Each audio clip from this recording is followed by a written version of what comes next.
चलो स्टार्ट करें आज का टॉपिक। आज का टॉपिक क्या है? बेसिकली हमारा रिफ्रैक्शन है। रिफ्रैक्शन बचपन में आपने पढ़ रखा है, क्या होता है रिफ्रैक्शन? जब भी कोई इंसिडेंट रे, यानी कि लाइट की बात हो रही है यहाँ पर, जब भी कोई इंसिडेंट रे एक मीडियम से, सपोज कर लो कोई मीडियम वन है, एक मीडियम से दूसरे मीडियम में जाती है, एक मीडियम से दूसरे मीडियम में जाती है, तो जाना इसको कैसे था? सीधा। लेकिन जैसे इसका मीडियम चेंज हुआ, इसने अपना पाथ भी चेंज कर दिया। इसकी क्या हुई? बेंडिंग। और इसी बेंडिंग ऑफ लाइट को क्या कहा जाता है? रिफ्रैक्शन। इस बेंडिंग ऑफ लाइट को क्या कहा जाता है? रिफ्रैक्शन। बात समझ आई कि नहीं? रिफ्रैक्शन क्या है? बेसिकली जब भी कोई लाइट रे एक मीडियम से दूसरे मीडियम में एंटर करती है तो उसकी बेंडिंग होती है। ये नेचर है उसका, ये फिनोमेना जो शो करती है, कौन सा है? रिफ्रैक्शन। अब ये मीडियम क्या चीज है? रिफ्रैक्शन तो हमारे को समझ आ गया। यहां उसकी जब भी एक मीडियम से दूसरे मीडियम में जाएगा तो वहां पे क्या होगी? उसकी बेंडिंग होगी, उसको हमने क्या बोल दिया? रिफ्रैक्शन। लेकिन ये मीडियम क्या चीज है? अब देखो, मीडियम कुछ भी हो सकता है। मीडियम बेसिकली हमारे दो टाइप के हैं। कौन कौन से? एक होता है डेंसर और एक होता है रेयर। अब मैं एयर की बात करूं कि एयर डेंसर मीडियम है या रेयर मीडियम है, तो आप क्या बोलोगे? हाँ भी। अगर मैं बोलूं आपको कि एयर डेंसर मीडियम है या रेयर मीडियम है, आप क्या बोलोगे? हमारे को क्या पता? जब तक हम कंपैरिजन नहीं करेंगे किसी के साथ, तब तक हम नहीं बता सकते कि कौन सा है, डेंसर है या रेयर है। एज कंपेयर टू, अगर मैं इसको वाटर के साथ कंपेयर करता हूं, मैं बोलता हूं वाटर और एयर में कौन सा डेंसर है और कौन सा रेयर है, तब आप बता सकते हो कि हाँ, एयर एक रेयर मीडियम है। अब तो वैसे मैक्सिमम टाइम हम एयर को रेयर मीडियम ही लेते हैं, क्योंकि एयर जब स्पीड ऑफ लाइट जो है 3 × 10⁸ मीटर पर सेकंड, वो एयर में भी हम सेम लेते हैं, नेग्लिजिबल उसमें चेंज मानते हैं कि कोई चेंज आ रखा है। बात क्लियर है कि नहीं? तो जब मैंने क्या किया, कंपैरिजन किया, तब जाके मुझे पता चला कि जो एयर है वो कैसा मीडियम है? एक रेयर मीडियम है, और वाटर एक डेंसर मीडियम है विद रिस्पेक्ट टू एयर। अगर मैं एयर के साथ रिस्पेक्ट में ले रहा हूं, वहीं पे अगर मैं ग्लास की बात करूं, वहीं पे अगर मैं ग्लास की बात करूं, तो एयर रेयर मीडियम है। वाटर ग्लास के रिस्पेक्ट में क्या हो जाएगा भाई? बताओ। वाटर ग्लास के रिस्पेक्ट में कौन सा मीडियम हो जाएगा? एक रेयर मीडियम होगा या डेंसर मीडियम होगा? फिर वाटर आपका रेयर मीडियम बन जाएगा और ग्लास आपका डेंसर मीडियम बन जाएगा। समझ रहे होंगे बात जो मैं बताना चाहता हूं, कि अब जब भी हमारे को रेयर मीडियम और डेंसर मीडियम निकालना है तो हमारे को कंपैरिजन करना बहुत जरूरी है। बिना कंपैरिजन के आप नहीं बता सकते कि कौन सा मीडियम डेंसर है और कौन सा मीडियम रेयर है। यहां तक बात क्लियर होगी। अब कुछ बातें करते हैं डेंसर मीडियम और रेयर मीडियम की, थोड़ा सा डिटेल में पढ़ते हैं। देखो, डेंसर मीडियम कौन सा मीडियम होगा? डेंसर मीडियम वो मीडियम होगा जिसमें स्पीड ऑफ लाइट क्या होगी? कम होगी हमेशा। क्यों? क्योंकि उसकी ऑप्टिकल डेंसिटी, क्या चीज बोली मैंने? डेंसिटी की बात कर रहा हूं, लेकिन कौन सी? Optical density. अगर लाइट के बिहाफ पे या लाइट के बेसिस पे हम कोई बात कर रहे हैं, तो वहां पे जो डेंसिटी यूज होती है वो कौन सी होती है? Optical density. यहीं पे मैंने कौन सा मीडियम ले लिया? Rare medium. रेयर मीडियम में क्या होता है? जो स्पीड ऑफ लाइट है वो क्या होती है? ज्यादा होती है as compare to denser medium. क्यों? क्योंकि इसमें जो ऑप्टिकल डेंसिटी है वो कम है। यहां पे ऑप्टिकल डेंसिटी क्या है? ज्यादा है। ऑप्टिकल डेंसिटी ज्यादा होगी, स्पीड कम होगी। स्पीड कम होगी तो कौन सा मीडियम होगा? Denser medium. वहीं पे अगर मैं बात करूं रेयर मीडियम की, अगर आप किसी मीडियम से जा रहे हो और दूसरे मीडियम में जाके उसकी स्पीड तेज होगी, क्या होगी? उसकी स्पीड तेज हो गई। अब जब स्पीड तेज होगी, यानी कि जो मीडियम है वो कैसा है? ऑप्टिकल डेंसर नहीं है, कम है, कम ऑप्टिकल डेंसर है। तो इस वजह से स्पीड ज्यादा होगी और मीडियम क्या बोलेंगे हम उसको? Rare medium. बात क्लियर है कि नहीं? छोटी छोटी चीजें थी, जैसे कि चलो इसमें डिस्कस कर लेते हैं। डेंसर मीडियम की बात हो रही है। अगर मान लो कि एयर है, धूप आ रही है ऊपर से, यहां पे क्या है, ओशन है, मीडियम चेंज हुआ कि नहीं हुआ? पहले एयर थी, अब वाटर हो गया। अब यहां पे जो स्पीड ऑफ लाइट है वो क्या हो गई, कम हो गई। अब स्पीड ऑफ लाइट कम क्यों है? क्योंकि ये ऑप्टिकल डेंसर ज्यादा है एज कंपेयर टू एयर। तो इस वजह से जो आपका एयर है वो क्या हो जाएगा, रेयर मीडियम, और ये क्या हो जाएगा, डेंसर मीडियम। बात क्लियर है कि नहीं? यहां पे अगर मैं बात करूं, वाटर है, वाटर से रिफ्लेक्ट होगी रेस, और नीचे कौन सा मीडियम है आपका, एयर है। वाटर से एयर की तरफ जब भी रेज आ रही है तो एयर में जाके स्पीड ऑफ लाइट क्या हो रही है, ज्यादा हो रही है। ज्यादा क्यों हो रही है? क्योंकि ऑप्टिकल डेंसर कम है, ये ऑप्टिकल डेंसर ज्यादा है, तो स्पीड यहां पे कम होगी, तो स्पीड एयर में ज्यादा होगी। तो उस हिसाब से ये हमारा रेयर मीडियम बन जाएगा और ये हमारा डेंसर मीडियम। बात समझ आ रही होगी जो मैं चीज बताना चाहता हूं। बढ़े आगे, नेक्स्ट चीज, थोड़ा रिफ्रैक्शन की तरफ बढ़ते हैं। आपकी incident ray I, point of incidence पे स्ट्राइक कर गई, जाना इसको कैसे था, सीधा। यहां पे क्या है, नॉर्मल। जाना इसको सीधा था, लेकिन क्या किया इसने, बेंडिंग शो करी, रिफ्रैक्शन शो करी। बात क्लियर है कि नहीं? अब जो ये बेंडिंग शो कर रहा है, ये नॉर्मल से दूर होनी चाहिए या नॉर्मल से पास होनी चाहिए? बात समझ आ रही है क्या बोलना चाह रहा हूं मैं? ये नॉर्मल से दूर होनी चाहिए या नॉर्मल के पास होनी चाहिए? ये कौन डिसाइड करता है? ये डिसाइड करता है मीडियम, कि आपका मीडियम कैसा है। कौन से मीडियम में आपकी रे जा रही है, वो डिसाइड करता है कि उसकी बेंडिंग कौन सी साइड होगी, या तो टुवर्ड्स द नॉर्मल होगी या अवे फ्रॉम द नॉर्मल होगी। अब देखो, जब भी ऐसे समझेंगे, ये आपका मीडियम 1 है और ये मीडियम 2 है। सपोज कर लो ये रेयरर मीडियम है और ये डेंसर मीडियम है। कोई भी रे आपकी रेयरर मीडियम से आ रही है, कहां पे, डेंसर मीडियम में। इस तरह से आपकी रेज आई, जाना कैसे था, उसको सीधा, लेकिन उसकी बेंडिंग होगी। अब जब भी रेयरर मीडियम से डेंसर मीडियम में कोई भी रे आएगी, तो जो उसकी बेंडिंग होगी वो कहां होगी, टुवर्ड्स द नॉर्मल, नॉर्मल की तरफ होगी। ये तो उसका ओरिजिनल पाथ था। अब ओरिजिनल पाथ से जो उसकी बेंडिंग हुई है, टुवर्ड्स द नॉर्मल हुई है या फिर अवे फ्रॉम द नॉर्मल हुई है? ये कौन बताता है हमारे को, मीडियम। अब मीडियम जब भी रेयरर से डेंसर की तरफ, रेयरर से डेंसर की तरफ जब भी आपकी रेज जा रही है, तो हमेशा जो बेंडिंग होगी वो किस साइड होगी, टुवर्ड्स द नॉर्मल, नॉर्मल की तरफ चलेगी रेज आपकी। बेंडिंग जो होगी वो कहां होगी, टुवर्ड्स द नॉर्मल। बढ़े आगे, सेकंड केस, जब भी आपकी रे डेंसर मीडियम से रेयरर मीडियम की तरफ आ रही है। क्या बात बोली मैंने? जब भी आपकी कोई लाइट रे, इंसिडेंट रे डेंसर मीडियम से रेयर मीडियम की तरफ आ रही है, तब जब उसकी बेंडिंग होगी, ये इसका ओरिजिनल पाथ था, अब जब उसकी बेंडिंग होगी तो वो होगी अवे फ्रॉम दी नॉर्मल। कहां पे होगी, अवे फ्रॉम दी नॉर्मल। बात क्लियर है कि नहीं?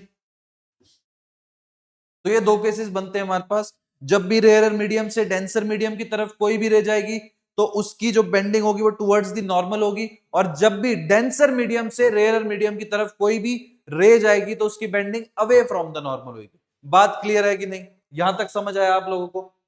अब रिफ्लेक्शन के लॉज कुछ ऐसे खास है नहीं, सबको पता होते हैं बच्चों को।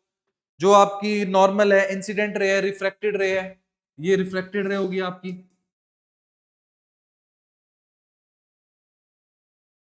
ये आपकी इंसिडेंट रे होगी, और ये आपका नॉर्मल हो गया। ये तीनों एक ही प्लेन पे लाई करेंगे।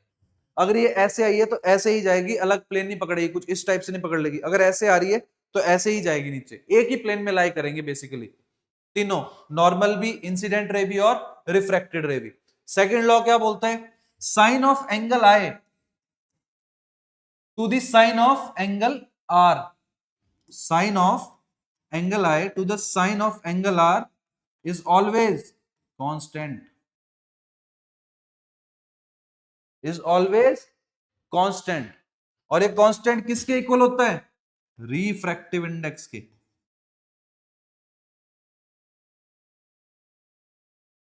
रिफ्रैक्टिव इंडेक्स ऑफ मीडियम 2:1,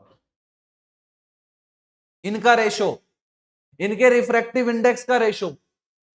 अब रिफ्रैक्टिव इंडेक्स क्या है? बेसिकली रिफ्रैक्टिव इंडेक्स एक टर्म है जो क्या बताती है हमारे को कि कितनी जो लाइट है आपकी बेसिकली वो कितनी फास्ट ट्रेवल कर रही है उस मीडियम में, किस स्पीड से ट्रेवल कर रही है उस मीडियम में, वो चीज कौन बताता है? Refractive index.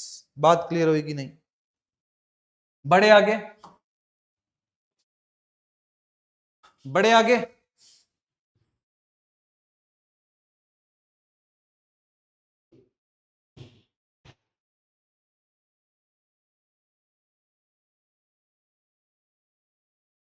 रिफ्रैक्टिव इंडेक्स समझ आया? रिफ्रैक्टिव इंडेक्स, चलो थोड़ा सा डिस्कस कर ही लेते हैं इसके बारे में। रिफ्रैक्टिव इंडेक्स को हम म्यू से डिनोट करते हैं। बात क्लियर है? किससे डिनोट करते हैं? म्यू से। अब रिफ्रैक्टिव इंडेक्स इक्वल किसके होता है? रिफ्रैक्टिव इंडेक्स डायरेक्टली तो प्रोपोर्शनल होता है किसके? ऑप्टिकल डेंसिटी के। अगर ऑप्टिकल डेंसर मीडियम ज्यादा होगा तो उसकी रिफ्रैक्टिव इंडेक्स भी ज्यादा होगा, ज्यादा रिफ्रैक्टिव इंडेक्स होगा। और ये इनवर्सली प्रोपोर्शनल होता है किसके? स्पीड के, स्पीड ऑफ लाइट उस मीडियम में, जिस मीडियम में हम रिफ्रैक्टिव इंडेक्स निकाल रहे हैं, जिस मीडियम में हम उसकी स्पीड निकाल रहे हैं लाइट की, कि कितना फास्ट ट्रेवल कर रही है। बात क्लियर है कि नहीं? अब मैंने क्या बोला कि जो रिफ्रैक्टिव इंडेक्स है वो डायरेक्टली प्रोपोर्शनल है किसके? स्पीड के। ऐसा ही बोला ना? तो अब रिफ्रैक्टिव इंडेक्स को अगर मैं इधर से कांस्टेंट ऑफ प्रोपोर्शनैलिटी को हटाना है तो मैं क्या ले आऊंगा यहाँ पे? कांस्टेंट अपॉन में v। ये किसके इक्वल है? Speed of light in vacuum. Vacuum में क्या स्पीड है लाइट की? वो तो कांस्टेंट ही है, हमारे को पता है कितनी है? 3 × 10⁸ मीटर पर सेकेंड। और ये स्पीड ऑफ लाइट है उस मीडियम में, कि उस मीडियम में कितनी स्पीड है लाइट की। बात क्लियर है कि नहीं? यहीं से अगर मैं आपको रिफ्रैक्टिव इंडेक्स पूछूं एयर में कितना होता है तो आप क्या बोलोगे? हम एयर में जो स्पीड ऑफ लाइट है वो नेग्लिजिबल लेते हैं कि जो वैक्यूम में है वही है, वहां पे एयर रेजिस्टेंस को नेग्लिजिबल ले लिया जाता है थोड़ा बहुत। तो उस हिसाब से क्या आ जाएगा? 3 × 10⁸ अपॉन में 3 × 10⁸ मीटर पर सेकेंड, मीटर पर सेकेंड। तो यहां से रिफ्रैक्टिव इंडेक्स कितना आ गया मेरे एयर का? 1, जिसकी कोई यूनिट नहीं होती। बात क्लियर है कि नहीं? एयर का रिफ्रैक्टिव इंडेक्स कितना है? 1। वैसे आप वाटर का निकाल सकते हो, वैसे ग्लास का निकाल सकते हो, वुड का निकाल सकते हो, किसी भी चीज का निकाल सकते हो, बस आपको स्पीड पता होनी चाहिए। दो ये चीज आपको पता है कांस्टेंट होती है, ये स्पीड पता होनी चाहिए कि उस मीडियम में लाइट की स्पीड क्या है। बात क्लियर है कि नहीं? बात क्लियर हो रही है? बड़े आगे। नेक्स्ट चीज है, अभी हमने एक चीज डिस्कस करी थी कि कोई भी इंसिडेंट रे अगर डेंसर मीडियम से रेयरर मीडियम की तरफ आती है तो उसकी बेंडिंग होना जरूरी है। ओरिजिनल पाथ ये रहा। अब उसकी बेंडिंग किस साइड होगी? Away from the normal, away from the normal. ये बात समझ आई? बड़े आगे, यहां तक कोई दिक्कत आपको नहीं? बड़े आगे, चलो अब देखो ध्यान से सुनेंगे भाई। दो कॉन्सेप्ट है यहां पे जो हम पढ़ेंगे। सबसे पहले जब भी डेंसर मीडियम से रेयर की तरफ आ रही है तब हमेशा अवे फ्रॉम द नॉर्मल क्या हो रही है? बेंडिंग हो रही है। जैसे जैसे ये इसको क्या बोलेंगे हम? Incident angle. इसको क्या बोलेंगे हम? Refractive angle. बात क्लियर है? जैसे जैसे मैं एंगल ऑफ इंसिडेंस बढ़ाता रहूंगा वैसे वैसे ये नॉर्मल से ज्यादा दूर जाती रहेगी। बात क्लियर है कि नहीं? मैं यहां से एंगल बढ़ाता रहा, यहां से रिफ्रैक्टिव जो रिफ्रैक्टिव रे है आपकी वो नॉर्मल से और दूर जाती रही। क्लियर है? अब एक एंगल ऐसा भी आएगा, एक इंसिडेंस एंगल, मान लो कि ये पूरा इंसिडेंस एंगल है, और ये आपकी इंसिडेंस रे है जो ये एंगल बना रही है। एक इंसिडेंस एंगल ऐसा भी आएगा जब आपकी रिफ्रैक्टेड रे, जब आपकी रिफ्रैक्टेड रे 90 डिग्री पे यानी कि परपेंडिकुलर हो जाएगी नॉर्मल के। बात क्लियर होगी कि नहीं? देखो फिर समझेंगे एक बार। डेंसर मीडियम से रेयर मीडियम की तरफ कोई भी रे आएगी तो उसकी बेंडिंग कहां होगी? Away from the normal, normal से दूर जाएगी। बात क्लियर है यहां तक? अब जैसे जैसे मैं इंसिडेंस एंगल बढ़ाता रहूंगा वैसे वैसे रिफ्रैक्टेड रे क्या करेगी? वो नॉर्मल, नॉर्मल यहां पे है, वो यहां से दूर दूर दूर दूर भागती रहेगी। अब एक इंसिडेंस एंगल ऐसा भी तो आएगा जब आपकी रिफ्रैक्टेड रे परपेंडिकुलर हो जाएगी किसके? नॉर्मल के। बात क्लियर है कि नहीं? जब रिफ्रैक्टेड रे परपेंडिकुलर हो जाए नॉर्मल के तो जिस इंसिडेंस एंगल पे ये परपेंडिकुलर हो रही है उस इंसिडेंस एंगल को हम क्या बोलेंगे? Critical angle. क्या बोलेंगे भाई? Critical angle. यहां तक किसी को कोई डाउट? यहां तक किसी को कोई डाउट?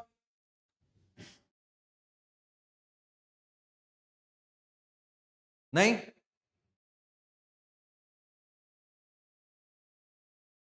हाँ, critical angle, angle of incidence को ही तो क्रिटिकल एंगल बोला जाता है अरुण।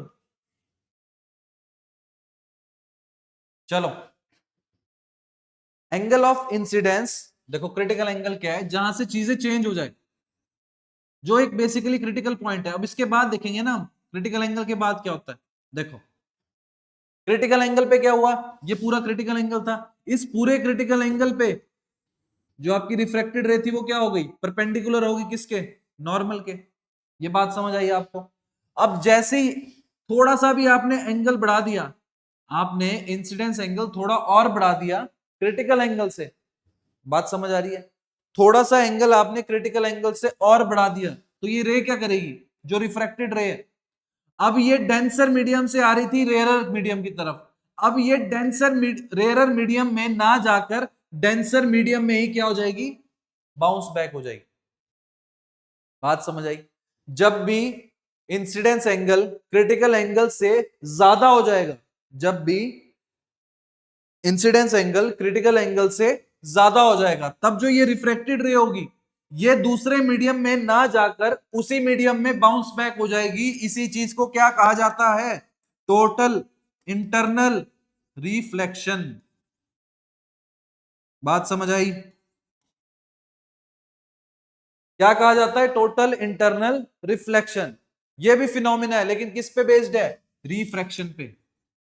लेकिन होगा कब? जब डेंसर मीडियम से रेयरर मीडियम में जाएगी। जब भी डेंसर मीडियम से रेयरर मीडियम में कोई भी लाइट जाएगी तो वहां पे टोटल इंटरनल रिफ्लेक्शन देखने को मिलेगा। वो लाइट रे उसी मीडियम में क्या हो जाएगी? वापस चली जाएगी, दूसरे मीडियम में एंटर ही नहीं करेगी। बात क्लियर है कि नहीं? समझ आ रहा है आपको? डायमंड आप सबने देख रखा है, डायमंड चमकता क्यों है? क्या रीजन है उसके पीछे डायमंड के चमकने का? डायमंड के चमकने के पीछे का रीजन यही है। डायमंड कैसे एक डेंसर मीडियम है, एयर से कोई रे आई डायमंड में गई, डायमंड कैसे एक डेंसर मीडियम है, डेंसर से रेयर की तरफ वो लाइट क्या करेगी? वापस आएगी बाहर एयर में। अब जब एयर में आने लगेगी तो जो डायमंड होता है, डायमंड की कटिंग ही ऐसे की जाती है कि उसको क्रिटिकल एंगल अटेन करवा दिया जाता है कि जैसे क्रिटिकल एंगल से ज्यादा एंगल हुआ तो वो क्या दिखाएगी? टोटल इंटरनल रिफ्लेक्शन दिखाएगी। तो बेसिकली जो लाइट है वो अंदर बाहर यूं ही करती रहेगी और हमारे को डायमंड कैसा दिखता है? चमकता हुआ दिखता है। ये रीजन है पीछे। मिराज देखा होगा आपने, मिराज सुना है आपने? जब भी आप डेजर्ट में जाते हो वहां पे भी क्या है? बेसिकली डेंसर में दिन के टाइम क्या होता है? जो नीचे होता है गर्म, जो आपकी सॉइल होती है, लैंड एरिया होता है वो गर्म होता है। गर्म की वजह से वो रेयर मीडियम होता है। जैसे जैसे आप ऊपर बढ़ते रहोगे, जैसे जैसे आप हाइट पे जा रहे हो तो वहां पे डेंसर मीडियम मिलता जा रहा है आपको। तो जो रे आ रही है वहां से वो कैसे आ रही है? डेंसर मीडियम से रेयर, फिर डेंसर से रेयर, फिर डेंसर से रेयर, कुछ इस टाइप से चलता रहेगा। उसको अगली क्लास में डिस्कस करेंगे। मिराज को एक प्रॉपर क्लास ले लेंगे इनकी एप्लीकेशंस की, जिसमें डायमंड हो गया, टोटल इंटरनल रिफ्लेक्शन हो गया, ऑप्टिकल फाइबर आपका बेसिकली जो वाईफाई की तारें लगी होती है घरों पे, वो भी क्या है? बेसिकली ऑप्टिकल फाइबर भी तो इस पे वर्क कर रहा है टोटल इंटरनल रिफ्लेक्शन पे। बात क्लियर हो रही है कि नहीं? किया क्या जाता है ऑप्टिकल फाइबर में, जो इलेक्ट्रिक सिग्नल्स है उसको लाइट सिग्नल्स में कन्वर्ट किया जाता है। अब लाइट सिग्नल्स जो हम उस वायर में भेज रहे हैं, जो आपके बालों से भी पतली होती है, उसके अंदर भेजा जाता है उसको।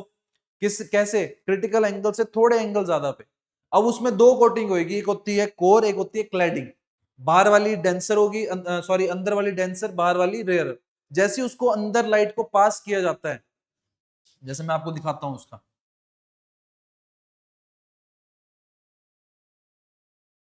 अगली क्लास में वैसे डिस्कस करना है, लेकिन थोड़ा सा पता होना चाहिए आपको। पहले क्या किया, इलेक्ट्रिकल सिग्नल्स को लाइट सिग्नल्स में कन्वर्ट किया। अब लाइट सिग्नल्स को जब हम इसके अंदर ऑप्टिकल फाइबर के अंदर भेजेंगे, तो इसमें क्या होगी बेसिकली, इसमें आपके दो चीजें होती है, एक होता है सबसे अंदर कोर, और बाहर क्या होती है, क्लैडिंग। अब जो कोर है वो कैसा मीडियम है, डेंसर। अब जो क्लैडिंग है वो कैसा है, रेयरर। डेंसर से मैंने रेयरर मीडियम में कोई रे भेज रहा हूं, डेंसर मीडियम में भेजी। अब इसको पहले ही क्रिटिकल एंगल से ज्यादा एंगल पे भेजा जाता है। क्यों भेजा जाता है, कि जैसे ही अंदर जाए, डेंसर मीडियम था, रेयरर मीडियम में जाना था, लेकिन रेयरर मीडियम में जाएगा नहीं, ये टोटल इंटरनल रिफ्लेक्शन शो कर देगा कुछ इस टाइप से, और यहाँ पे जो रिसीवर होगा उसको मैसेज मिल जाएगा। यहाँ पे क्या होगा, लाइट सिग्नल्स को इलेक्ट्रिकल सिग्नल्स में फिर कन्वर्ट कर दिया जाएगा। इसकी कोडिंग डिकोडिंग बहुत सारे प्रोसेस होता है, उसमें हमने जाना नहीं है। मेन बात यह थी कि यहाँ पे भी क्या चीज हो रही है, टोटल इंटरनल रिफ्लेक्शन। लाइट का क्यों यूज किया गया है, नॉइज फ्री, कैपेसिटी बहुत हाई है इसकी, कैपेसिटी बहुत ज्यादा है। तीसरी और मेन चीज, स्पीड। लाइट की स्पीड आप सबको पता है सबसे ज्यादा है इस ब्रह्मांड में। लाइट से तेज कोई चीज नहीं चल सकती। बात क्लियर है कि नहीं? टोटल इंटरनल रिफ्लेक्शन आपको समझ आ गया क्या है, हाँ कि ना? बात क्लियर हुई भाई कि नहीं?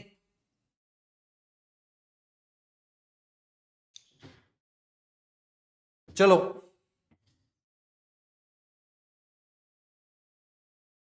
नेक्स्ट टॉपिक क्या है, बेसिकली हमारा स्फेरिकल लेंस है। इस क्लास में हमने डिस्कस किया कि किस किस चीजों का किया था। एक तो किया था हमने रिफ्रैक्शन का, रिफ्रैक्शन के हमने लॉज पर देख लिए थे कि लॉज कौन किस लॉज पे रिफ्रैक्शन बेस्ड होती है। तीसरी चीज हमने क्या देखी थी, क्रिटिकल एंगल के बारे में देखा, कि मीडियम्स के बारे में पढ़ा कि दो मीडियम होते हैं, डेंसर एंड रेयरर मीडियम। जब भी डेंसर से रेयरर में जाएगी तो उसकी bending away from the normal होगी, जब भी रेयरर से डेंसर की तरफ जाएगी उसकी बेंडिंग टुवर्ड्स द नॉर्मल होगी। ये चीजें पढ़ी थी हमने। फिर हमने क्रिटिकल एंगल देखा कि जब भी डेंसर से रेयरर मीडियम की तरफ कोई भी रे आपकी जा रही है तो उसकी जो बेंडिंग है वो अवे फ्रॉम द नॉर्मल है, और एक एंगल ऐसा भी आएगा जब जो आपकी रिफ्रैक्टेड रे है वो परपेंडिकुलर हो जाएगी नॉर्मल के। इतनी सी बात क्लियर हो गई आपको। फिर हमने टोटल इंटरनल रिफ्लेक्शन के बारे में पढ़ा कि जब भी क्रिटिकल एंगल से, जब भी इंसिडेंस एंगल क्रिटिकल एंगल से ज्यादा हो जाएगा तो हमेशा जो रे एक मीडियम से दूसरे मीडियम में जाना चाहती थी वो उसी मीडियम में, सेम मीडियम में बाउंस बैक हो जाएगी। तो नेक्स्ट क्लास में हम पढ़ेंगे कि स्फेरिकल लेंसेज, स्फेरिकल लेंसेज भी बेसिकली आपका रिफ्रैक्शन पे बेस्ड होते हैं, उन पे इमेज फॉर्मेशन कैसे होती है। फिर उसके बाद हम ह्यूमन आई डिफेक्ट की तरफ बढ़ेंगे और फिर चैप्टर को क्लोज करेंगे। ठीक है जी।